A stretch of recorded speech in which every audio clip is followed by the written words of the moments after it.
Hope Nireekshana TV ప్రేక్షకులకు మన ప్రభువును రక్షకుడైన యేసుక్రీస్తు పరిశుద్ధ నామంలో శుభాభివందనాలు.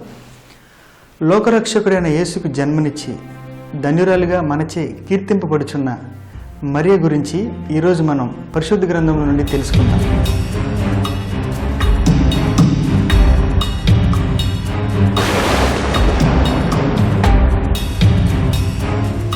పరిశుద్ధ గ్రంథంలోని నూతన నిబంధనలో చాలా ప్రాముఖ్యత కలిగిన స్త్రీ మరియ. దేవుని కుమారుడు ఈ లోకంలో జన్మించడానికి తల్లిగా ఎన్నుకున్న వ్యక్తి మరియ. అంత గొప్ప ధన్యురాలను గురించి ఈరోజు జ్ఞాపకం చేసుకోవడం మనకు ఎంతైనా ఆశీర్వాదకరం. ఆనాడు మరియ గలిలయ ప్రాంతంలోని నజరేత్ అనే ఊరిలో తన తల్లిదండ్రులతో కలిసి జీవించేది. చాలా సాధారణమైన కుటుంబం తనది. మరియ గురించి చెప్పుకోవడానికి పెద్దగా ప్రత్యేకత అంటూ ఏమీ లేదు. ఎందుకంటే వారి కుటుంబం నజరేతులో అంత ప్రాముఖ్యమైనది కాదు. ధనవంతుల కుటుంబం అంతకంటే కాదు.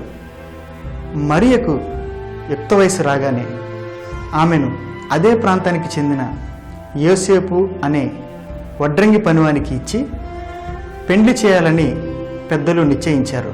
ఆనాటి యూదుల సాంప్రదాయం ప్రకారం ఆమెను యోసేపుకు ప్రదానం చేస్తారు. ప్రదానం చేయబడిన మరియ అందరూ ఆడపిల్లలాగే వివాహ వేడుకలను తలుచుకుంటూ ఆ సంతోషంలో కాలం గడుపుతూ ఉంటుంది. బహుశా ఆ సమయంలో ఆమె జీవితం గొప్ప మలుపు తిరగబోయే అసాధారణమైన సంఘటనకు నాంది అవుతుందని మరియ ఊహించి ఉండకపోవచ్చు. ఒకరోజు ఒంటరిగా ఉన్న మరియకు గాబ్రియేలు అనబడే దూత ప్రత్యక్షమై, దయాప్రాప్తురాలా, నీకు శుభము, ప్రభువు నీకు తోడై ఉన్నాడని ఆశీర్వదిస్తుంది. దేవదూతను చూచి మరియ భయపడగా, భయపడకుము, దేవుని వల్ల నీవు కృప పొందితివి. ఇదిగో నీవు గర్భము ధరించి కుమారుని కని ఆయనకు యేసు అను పేరు పెట్టుదు. ఆయన గొప్పవాడై సర్వోన్నతుని కుమారుడు అనబడును అని దేవదూత మరియతో అంటుంది. ఇక్కడ ఒక విషయాన్ని మనం గమనించాలి. లోక సంబంధమైన ఏ ఒక్క ప్రాముఖ్యత కూడా ఆనాడు మరియకు కానీ మరియ కుటుంబానికి కానీ ఉన్నట్లు పరిశుద్ధ గ్రంథంలో కనిపించదు. అంటే చెప్పుకోదగ్గ కుటుంబ ప్రాముఖ్యత, ప్రత్యేకత, గొప్ప అందం, తెలివితేటలు, ఉన్నత చదువు సామర్థ్యాలు కానీ ఏవి మరియలో ఉన్నట్లు మనకు కనబడవు. కానీ వీటన్నిటికంటే అద్భుతమైన ప్రాముఖ్యతను దేవుడు తనకు ఆపాదించబోతున్నాడు. లోకరక్షకుడైన యేసుక్రీస్తుకు జన్మనివ్వడం కంటే మరో గొప్ప ప్రాముఖ్యత, ప్రత్యేకత ఏముంటాయి ఈ లోకంలో? అందుకే గాబ్రియేలు దూత ద్వారా దేవుడు మరియతో ఒక్క మాట చెప్పిస్తున్నాడు. అది దేవుడు నీకు తోడయ్యున్నాడని. ఈ ఒక్క మాట చాలు దేవుని దృష్టిలో ఆమెకు ఎంత ప్రాముఖ్యత ఉన్నదో. స్త్రీలలో ఆమెను ఎన్నుకోబడింది ఎందుకు? దేవుడు లోకరక్షకునిగా ఈ లోకంలో జన్మించడానికి మరియనే ఎన్నుకోవడానికి గల కారణం ఏంటి? ఆమెలోని సద్గుణాలు, పద్ధతులను చూచి మాత్రమే కాదు. అందుకే దేవదూత, దయాప్రాప్తురాలా, దేవుని వల్ల నీవు కృప పొందితివి అని మరియతో అంటుంది. అంటే దేవుని కుమారునికి జన్మనీయడానికి తగిన అర్హతలు దేవాది దేవుడు మరియలో చూడగలిగాడు. దేవునికి మరియనందు గొప్ప కృప ఉంది కాబట్టి సర్వశక్తిమంతుడైన మహిమోన్నతుడికి జన్మనిచ్చే తల్లిగా మరియ ఎన్నుకోబడింది. ఇది ముమ్మాటికి దేవుని కృపే. పరిశుద్ధ గ్రంథం ద్వారా దేవుడు మనకు పదే పదే చెప్పింది అదే. దేవుడు ఎన్నుకునేది ఏ అర్హత లేని వారిని. అబ్రహాము మొదలు మరియ వరకు దేవుడు ఎంతో మందిని ఎన్నిక లేని వారిని ఎన్నుకుని తన బిడ్డలుగా చేసుకుని ప్రాముఖ్యత కలిగిన గొప్ప ఖ్యాతిని దేవుడు వారికి అందించాడు. ఇంత గొప్ప స్థితిని దేవుడు తనకు కలిగించబోతున్నందుకు మరియ ఎంతో ఆనందించి ఉంటుంది. మనము కూడా అటువంటి ఆనందకరమైన, ఆశీర్వాదకరమైన స్థితిని పొందాలంటే తప్పక మనల్ని మనం ఆ కరుణామయునికి పరిపూర్ణంగా సమర్పించుకోగలగాలి.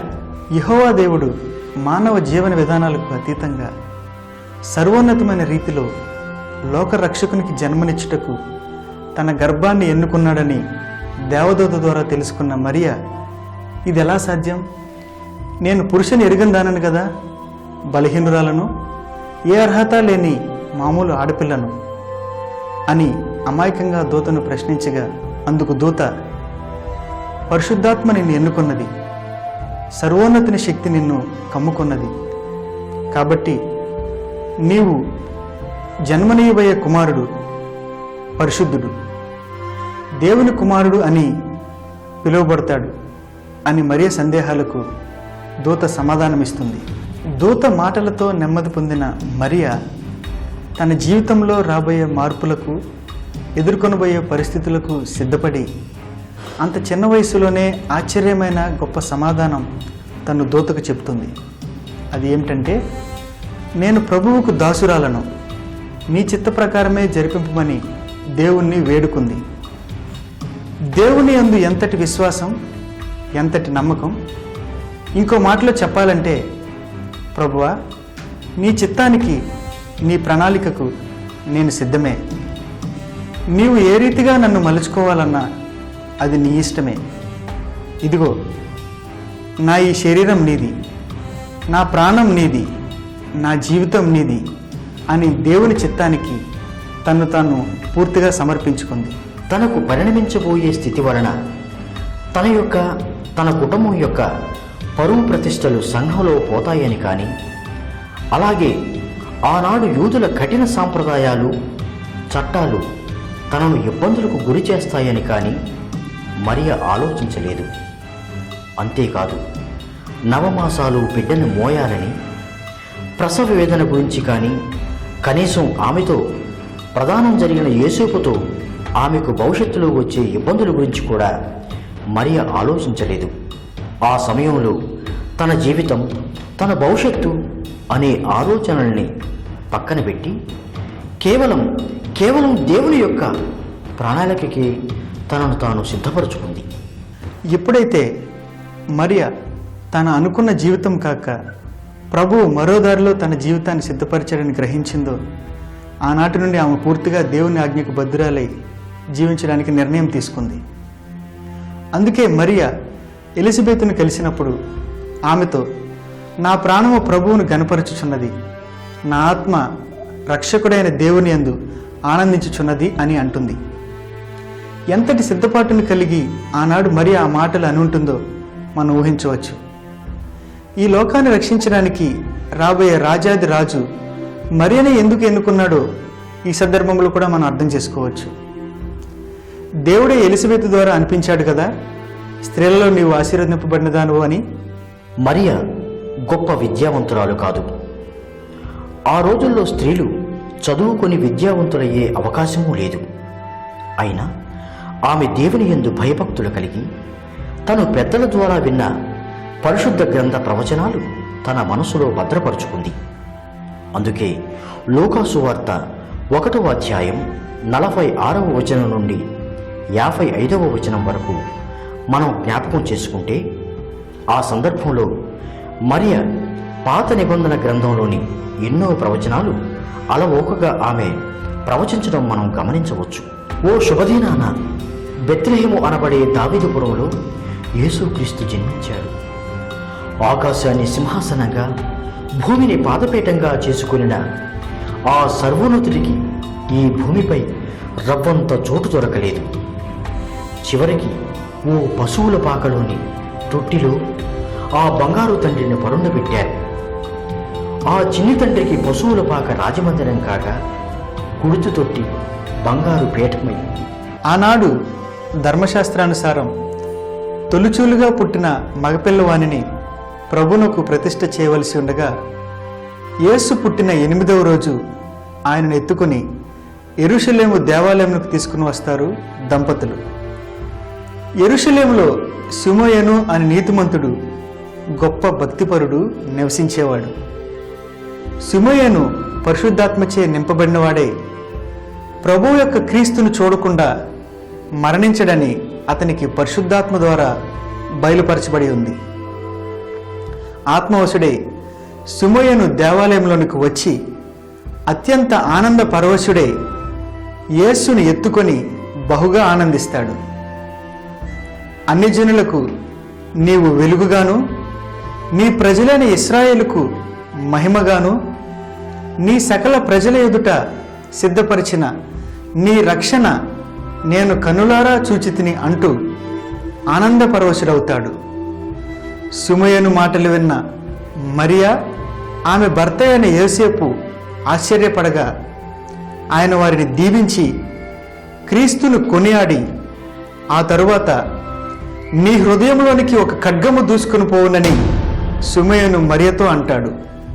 ఆ క్షణాన మరియ గాని యేసేపు గాని ఆ మాటకు పెద్దగా ప్రాధాన్యత ఇచ్చి ఉండకపోవచ్చు. కానీ 33 ఏళ్ల తర్వాత కల్వరి కొండ మీద 10,000 మందిలో సుందరుడైన తన ముద్దుల కొడుకు దేహమంతా గాయాలమయమై రక్తపు చారికలతో శిలువ మ్రానుపై వేలాడుతూ తన తల్లి కళ్ళలోకి చూసినప్పుడు ఖచ్చితంగా ఆ క్షణాన సుమియోను ఆనాడు అన్న మాటలు ఆమెకు గుర్తుకు వచ్చి ఉంటాయి. నిజంగానే మరియ మనస్సులో ఖడ్గం దూసుకుపోయి ఆమె హృదయాన్ని ముక్కలు చేసి భరించలేని క్షోభకు గురి చేసి ఉంటుంది. నిజంగా ఎంతటి ఘోరమైన స్థితి తనది. ఆ స్థితిలో మరో స్త్రీ ఉంటే భరించగలరా? భరించి బ్రతకగలరా? యేసు సిలువ వేయబోయే ఆ సమయంలో బహుశా ఆమె చాలా చిత్రమైన స్థితిని అనుభవించి ఉండవచ్చు. ఒక తల్లిగా తన కుమారుణ్ణి తన కళ్ళ ముందే కోల్పోతుంటే బాధపడాలో, లేక ప్రపంచానికి రక్షణను అందిస్తూ చివరి గొర్రె పిల్లగా తన బిడ్డ తనను తాను అర్పించుకుంటూ లోక పాపములకు విముక్తిని అందిస్తున్నందుకు సంతోషపడాలో తెలియని అయోమయ స్థితిలో ఆ తల్లి తల్లడిల్లిపోయి ఉంటుంది. ఏ లోకం కొరకు యేసు మరణిస్తున్నాడో ఆ లోకంలో తాను ఒక దానిని అని ఆమెకు గుర్తు ఉండే ఉంటుంది. ఎందుకంటే యేసుక్రీస్తు తన గర్భాన్న జనించక ముందే పుట్టబోవు తన కుమారుడే తన రక్షకునిగా మరియ అంగీకరించింది కాబట్టి. యెషయా ప్రవక్త ప్రవచనాలు అంతటి ఘోరమైన స్థితిలో కూడా మరియకు జ్ఞాపకం వచ్చి ఉంటాయి. మన అతిక్రమ క్రియలను బట్టే కదా తన కుమారుడు గాయపరచబడుతుంది. మన దోషములను బట్టే కదా తన బిడ్డ నలుగుగొట్టబడుతుంది. తను పొందిన దెబ్బల వలనే కదా మనకు స్వస్థత కలుగుతుంది. అంతటి వేదనను ఆ తల్లి ఎలా భరించింది? తల్లిగా ఆమె హృదయం ఛిద్రమయ్యింది. 33 ఏళ్లు తన కళ్ళ ముందే పెరిగిన తన బిడ్డ, ఏ పాపము ఎరుగని తన తండ్రి శిలువపై వేలాడుతూ శరీరం గాయాలమయమై రక్తం ఓడుతుంటే, తండ్రి, నా చేయి ఎందుకు విడిచావు అని ఆర్తిగా ప్రార్థించి, తండ్రి, నీ చేతికి నా ఆత్మను అప్పగించుకుంటున్నాను అని పలికి తన తల్లి అయిన మరియ బాధ్యతను తన శిష్యుడైన యోహానుకు అప్పగించి లోక పాపములను మోసుకొని పోవు దేవుని గొర్రెపిల్లగా తన ప్రాణాన్ని మన కొరకు బలిపెట్టాడు. ఈ దృశ్యాన్ని చూస్తూ ఆ క్షణంలో మరియ పొందిన వేదన, రోదన ఎంతమందికి అర్థమై ఉంటుంది? ఎన్ని వందల ఖడ్గాలు తన హృదయాన్ని తునాతునకులు చేసి ఉంటాయో ఒక్కసారి ఆలోచిద్దాం. అంతటి వేదనకరమైన పరిస్థితిలో కూడా మరియ యేసుక్రీస్తు రాకడలోని మర్మాన్ని, ఆయనకు మన ఎడల గల ప్రేమ, కరుణను అర్థం చేసుకుంది. కాబట్టే తనను తాను నెమ్మదిపరుచుకుంది. తన బిడ్డ జనన మరణాలు లోకాన్ని పాపపు చెరలో నుండి విడిపించడానికే అని, దేవునికి మనిషికి మధ్య అడ్డుగా ఉన్న ఆలయపు తెరను తొలగించడానికే అని మరియ అర్థం చేసుకుంది. బాధను దిగమింగుకుంది. క్రీస్తు చనిపోయి 3వ రోజు మరణపు ముళ్ళుని విరిచి మరణాన్ని జయించి తిరిగి లేవగానే ఈ లోకపు పాపాల నుండి మనల్ని విడిపించడానికే యేసయ్య పాప పరిహారార్థ బలిగా మారాడని, యేసుక్రీస్తే సర్వ మానవాళికి రక్షకుడని చాటి చెప్పడానికి మరియ కూడా శిష్యులతో పాటు మేడగదిలో చేరి దేవుణ్ణి ప్రార్థించింది. సర్వలోకానికి క్రీస్తు ప్రేమ తత్వాన్ని, రక్షణ మార్గాన్ని బోధించడంలో తన వంతు సహకారాన్ని అందించింది. ఆలోచించండి, ఎంతమంది తల్లులు ఈ లోకం కోసం తన బిడ్డలను అర్పించడానికి సిద్ధంగా ఉంటారు? ఎంతమంది అమ్మలు మరియ గొల్గోతాలో అనుభవించిన వేదనాభరితమైన స్థితిని అనుభవించి తట్టుకోగలరు? కనీసం ఆ ఆలోచనైనా అంగీకరించగలమా చెప్పండి. ఈరోజు క్రీస్తు చూపిన ప్రేమ మార్గంలో ఎంతమంది అమ్మలు తమ కుటుంబాలను, తమ బిడ్డలను నడిపించగలుగుతున్నారు? మనము ఆలోచించాలి. యవనస్తులారా, ఆలోచించండి. దేవుని కృప పొందడానికి కావలసిన అర్హతలు మనలో ఉన్నాయా? దేవునిలో ఎదగడానికి, ఆయనలో జీవించడానికి మనం ఎంతవరకు ప్రయత్నిస్తున్నాం?